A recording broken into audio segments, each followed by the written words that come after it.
Party में काम करने के लिए। और मुझे नहीं पता था कि चुनने के बाद ऐतिहासिक क्षणों में मैं साक्षी बनूंगा। और मुझे अभी भी नहीं पता कि ईश्वर ने हम सबके नाम पे, हम सबके आज प्रबुद्ध सम्मेलन का बैठक किया है कि हम आप सबके साथ मिलकर काम करना चाहते हैं। हम आप सबके विचारों से एक मजबूत गोंडा बनाना चाहते हैं। हम आप सबके विचारों के साथ मजबूत भारत बनाना चाहते हैं। मैं 2014 से नरेंद्र मोदी जी को देखा, जब से वो आए पूरे देश में उन्होंने भारत की छवि के लिए कितना बेहतर काम किया है। ईज ऑफ डूइंग बिजनेस से लेकर भारत की साहित्यिक क्रांति के लिए उन्होंने जितना काम किया है, भारत की डिफेंस शक्ति को बढ़ाने के लिए, सैन्य शक्ति को बढ़ाने के लिए नरेंद्र मोदी जी ने जितना काम किया है, इससे पहले कई प्रधानमंत्री आए और गए, पर इस मुश्किल मुकाम को हासिल करना आसान नहीं था। देश का सबसे ताकतवर मंत्री, एक प्रधानमंत्री हमको एक तरफ मिला, तो आदरणीय 2017 जैसे मानो कि पूरे प्रदेश में एक वैचारिक क्रांति आई, बौद्धिक क्षमता का विस्तार होने लग गया, बौद्धिक क्षमता के बारे में बात होने लग गई।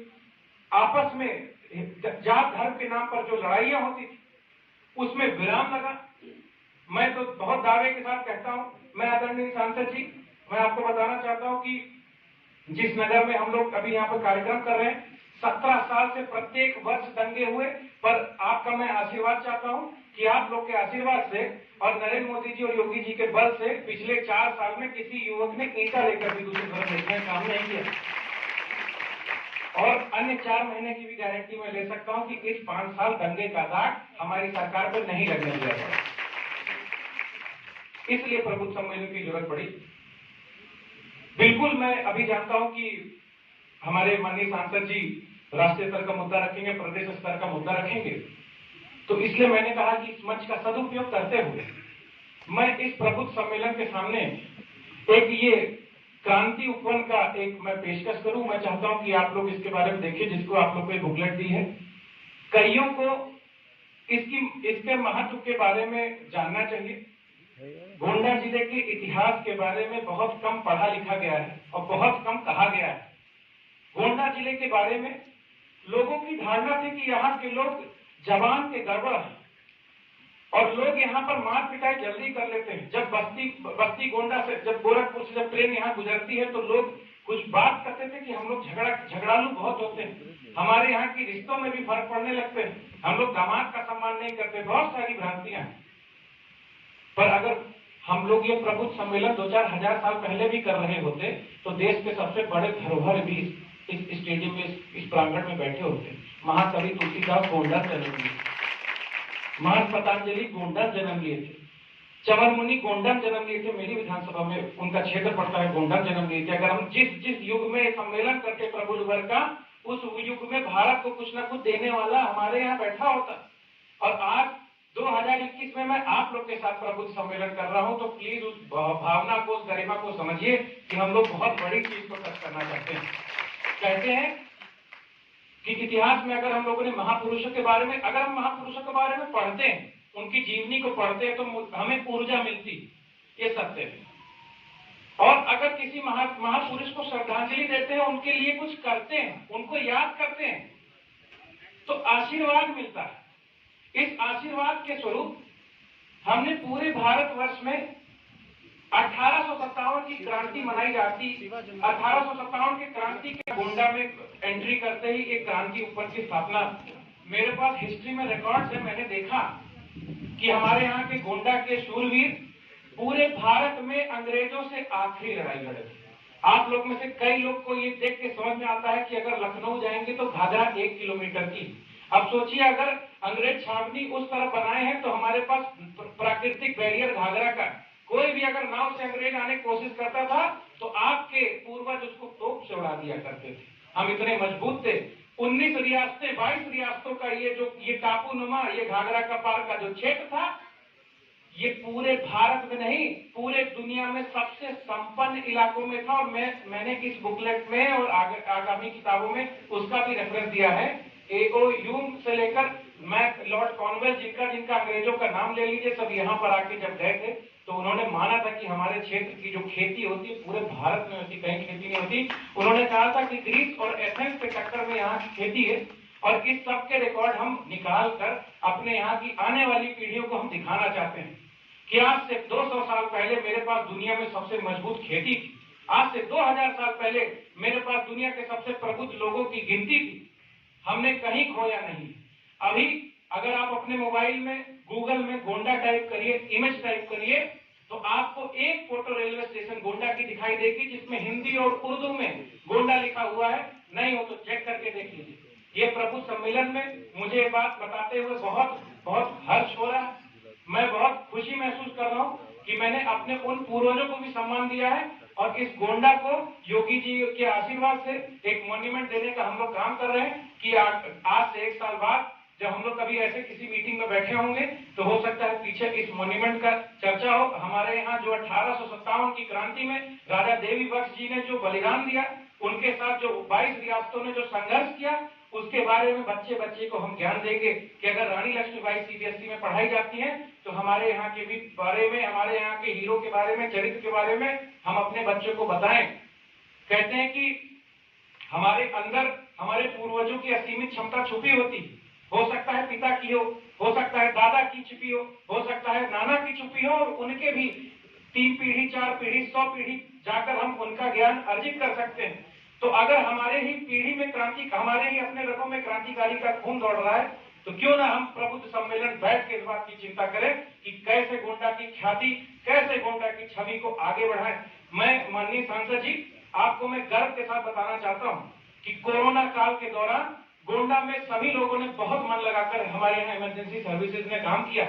गोंडा में हमारी सरकार ने लगभग 5,11,000 परिवारों को मुफ्त राशन 1.5 साल तक बांटा है और वैक्सीन सबसे ज्यादा हमारे यहाँ गोंडा में, पूरे देवी पाटन के मुकाबले गोंडा जिले में सबसे ज्यादा वैक्सीन लगने का काम किया है। और आज हम लोग कोरोना की महामारी में, इस बीमारी से मुक्त हुए।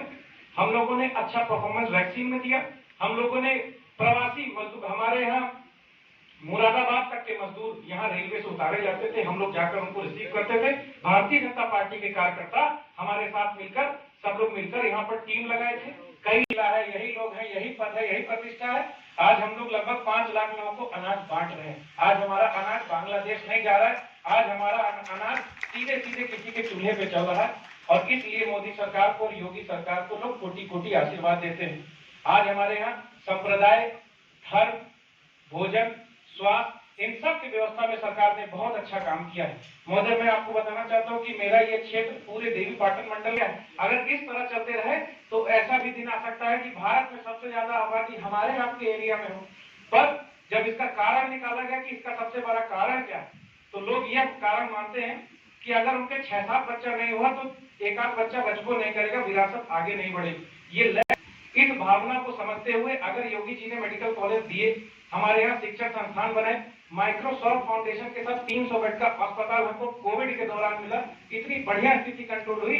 लोग आज स्वास्थ्य व्यवस्था के नाम पर गोंडा से लोहिया जाने वालों की, पीजीआई जाने वालों की आबादी में बहुत भारी कमी आई है। मित्रों, आप जब इसको एनालाइज करेंगे तो आप देखेंगे हजारों किलोमीटर की सरकार ने बढ़िया क्वालिटी की सड़क पूरे गोंडा जिले में बनाई, लगभग 600 किलोमीटर के करीब गोंडा में बनाई।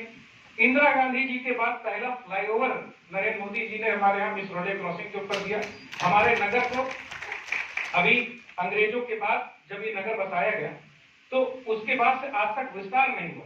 योगी जी के आशीर्वाद से लगभग 22 गांव हम लोग विस्तार में ले चुके हैं और जल्दी ही सब्जेक्ट टू बजट की जैसी अवेलेबिलिटी होती है, हमारा नगर का विस्तार हो रहा है, रिंग रोड मिल रहा है। हमारे यहाँ बिजली का 24 घंटे का सप्लाई हो रहा है। हमारे यहाँ जो स्कूलों में बच्चों का रिजल्ट हो रहा है उसमें एक अलग सी क्रांति देखने को मिल रही। हमारे यहाँ क्राइम का रेट अगर आप देखेंगे सांसद जी, आप अनुभव करेंगे कि ये वही जिला है, वही लोकेशन है, पर आज यहाँ पर संघीय और असंघीय अपराधों में जो गजब की कमी आई कि मुझे गर्व से आप लोग के आंकड़ा बताने में मजा आता है कि लगभग 38% की कमी आई है संघीय और असंघीय अपराधों में। हम ये दावे के साथ कह सकते हैं कि आज से 4 साल 5 साल के अंदर आप ये कल्पना कर सकते हैं कि ऐसा भी दिन हो सकता है कि अखबार खोले और गोंडा में क्राइम की कोई न्यूज ना हो। ये मोदी सरकार और योगी सरकार की वजह से ही संभव हो सकता है। हमारे यहाँ गोंडा में सारे डिस्प्यूट्स को निपटाने के लिए, ये अभी आबादी की सारे विवाद को निपटाने के लिए घरौनी स्कीम चली। मेरे अपने गोंडा तहसील में, आपके अपने इस तहसील में लगभग 30 गांव की सारी आबादी को नाप दिया गया है। इंच ड्रोन सर्वे से मोदी जी नपवा रहे। अभी कल इमिलिया मिस्र में ड्रोन सर्वे हो रहा था और उसको वहां को नाप कर वहां पर जितने भी लोग हैं उनको घरौनी का सर्टिफिकेट देने का प्लान बनाया गया है, ताकि आबादी के चक्कर में कोई भी पाटीदार आपस में न लड़े, कोई चाचा भतीजा आपस में न लड़े।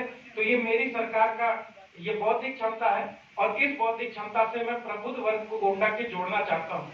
मैं प्रबुद्ध वर्ग के गोंडा को ऐसी भारतीय जनता पार्टी की क्षमता से जोड़ना चाहता हूँ जो कहती है कि आगामी 3 वर्ष के अंदर हम नल में हर घर को नल से पानी देंगे।